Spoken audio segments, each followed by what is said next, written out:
తన అంతిమ సమయంలో మాధవరావుతో చాలా సంవత్సరాల నుంచి ఉన్న మొక్కును ఇంతవరకు తీర్చలేదు.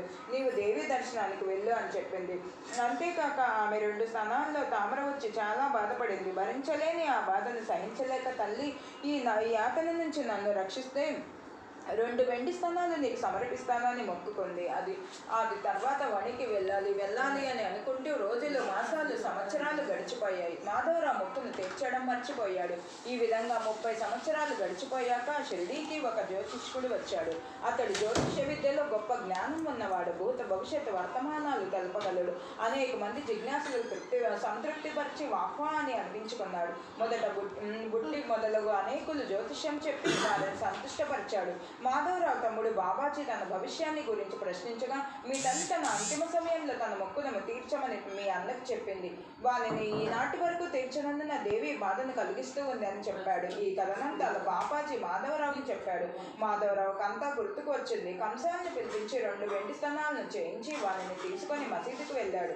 బాబాకి సాష్టాంగ ప్రణామం చేసి 2 వెండి స్థానాలను వారి ముందే ఉంచి, ఇవిగో వీరిని స్వీకరించండి, మా మొక్కును తీరుతుంది.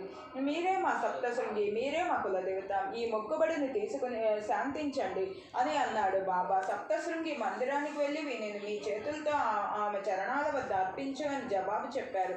అలా బాబా బలవంత పెట్టగా మాధవరావు సప్తశృంగికి చేరుకొని తన తెగకు చెందిన పూజారికై వెతకసాగాడు. దైవవశాత్తు ఏ శ్రమ లేకుండానే కాకాజీ ఇంట్లో దొరికాడు. మీరెవరు, ఎక్కడి నుంచి రావడం అని ప్రశ్నించగా అతడు షిరిడీ నుంచి వచ్చామని తెలిపినప్పుడు కాకాజీకి ఆనందానికి అద్దులు లేవు. ఉభయులు వెంటనే కౌగిలించుకున్నారు. మొక్కును త్వరగా తీరిపోగానే ఆ ఇద్దరు సాయి దర్శనానికి బయలుదేరాడు. కాకాజీ బాబా పాదాలకు వందనం చేసి కన్నీటితో వాళ్ళని కడిగాడు. సాయి దర్శనంతో సంతుష్టుడైన కాక మనసు ప్రసన్నమయ్యింది. బాబా కురిపించిన కృపతో అతని మనసులోని చింత నిజంగా తొలగిపోయింది. ప్రవచనాలు లేవు, ప్రశ్నలు సమాధానాలు లేవు, ఆశీర్వచనాలు లేవు. కేవలం దర్శనంతోనే సుఖం కలిగింది. చంచలమైన చిత్తవృత్తి కేవలం దర్శనంతో నివృత్తి అయింది. అలౌకికమైన సుఖం ప్రాప్తించింది. దీనినే దర్శన మహిమ అని అంటారు. కాకాజీ మా సాయి సమర్థుని శరణు తెచ్చి ఆనందాన్ని పొందాడు.